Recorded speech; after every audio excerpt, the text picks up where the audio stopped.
You see this YouTube life, it can humble you. You will do thumbnail, record with best camera angle, edit with music and captions, share to 18 WhatsApp groups, beg your cousin in Canada to please subscribe, even bribe your roommates to watch, and still you open your analytics and see estimated revenue to be $0.4. You just sigh. But guess what? One day you finally get there. You hit that 1,000 subscribers and 4,000 watch hour. You will even celebrate, maybe with small shawarma or one chilled mug, because yeah, you've made it. You are monetized. But let me now burst your bubble gently. Being monetized doesn't mean you start making money immediately. You might see that email that tells you are now a YouTube partner and be thinking your first alert will drop in the next 24 hours. Meanwhile, you are still stuck at $3.17 after uploading 4 more videos. At that point, the ginger will reduce. You'll start wondering if this YouTube thing is for you. That's why I'm making this video, to talk to you about the reality behind monetization, to explain why subscriber count isn't everything, and how someone with 1,000 loyal subscribers can be making more money than someone with 15,000 subscribers. Yeah, it happens more often than you think. So let's get straight into it. The first thing you need to understand is that subscribers don't equal revenue. It sounds harsh,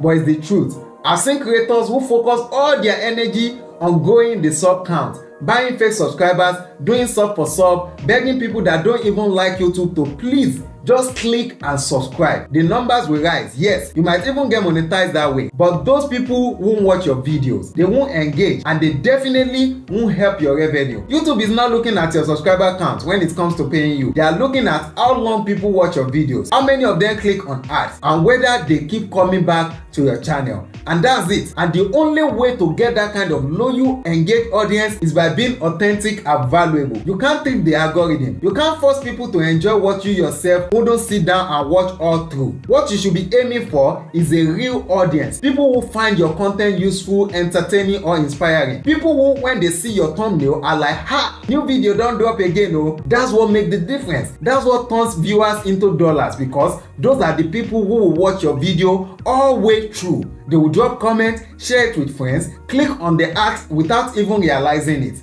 So, how do you attract this kind of people? First, stop trying to be everything to everybody. Decide what your channel is about and who you are really talking to. Are you helping people solve a specific problem? Are you making them laugh? Are you teaching them something? Once you find that angle, lean into it fully. That's how you build connection. Also, improve how you package your content. You don't need to be perfect, but you need to be intentional. The hook at the beginning of your video matters a lot. If the first 10 seconds is boring or confusing, most people will just leave. So grab attention early. Ask a question, make a bold statement, or show something unexpected. Even something as simple as, let me guess, your channel is monetized but your account balance is empty, can pull people in. Now let's talk about tools, because let's be honest, YouTube is already hard enough. Any tool that helps you get better results with less stress, abeg, use it. One of my go-to tools is TubeBuddy. This one is like having a YouTube consultant in your browser. It helps you find the right keyword, analyze your competition, test your thumbnails, and even suggest video ideas based on what's trending on your niche. Another tool that has been a game changer for me is vidIQ. Similar to TubeBuddy, but with a different insight. It breaks down your channel's health, compares your performance to others, and even tells you the best time to post your videos. When you start uploading consistently and learning from what actually works, these tools help you move from guessing to strategy.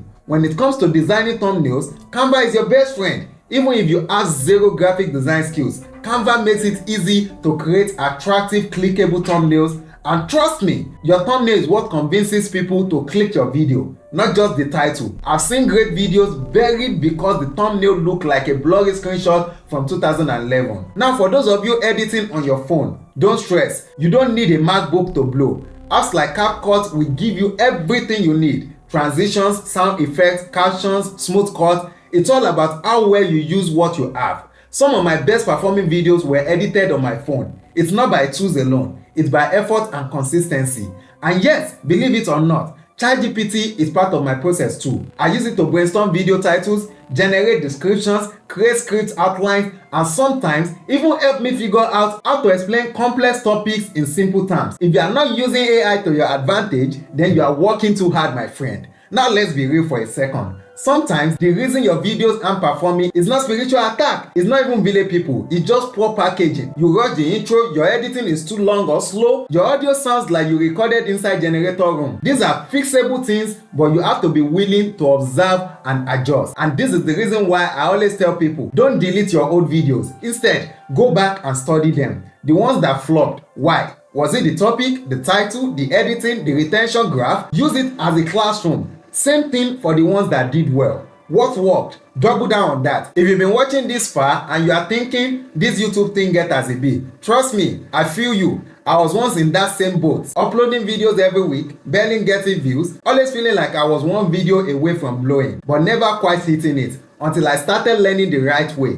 Not just uploading randomly and hoping it stick, but studying what works, improving little by little, and most importantly, not doing it alone. That's actually why I started a small mentorship group for YouTubers. Nothing serious or fancy, it's just a chill space where I share helpful tips, we review each other's channel, and you get honest feedback without judgment. Every now and then, I even do free channel audits. If you are tired of doing guesswork and you want support that actually helps, the group is open. No payment, no pressure, just real value and mutual growth. If you want in, click the link in the description below. We are all growing together. At the end of the day, remember this, YouTube is not about blowing overnight. It's about showing up, growing slowly but surely, and building a community that rocks with you. If you focus on that, the money will come, the subscribers will come, the brand deals, sponsorship, and all those sweet things. They will all follow real value. So if you've ever felt discouraged because your channel isn't growing as fast as you hope, just know you are not alone and you are not failing. You are just learning, and that's okay. Thanks for watching. If this video helped you in any way, do me a small favor. Like the video, drop a comment with your channel name or question you have, and hit that subscribe button. We are going to grow this thing together. See you in the next one. Peace out.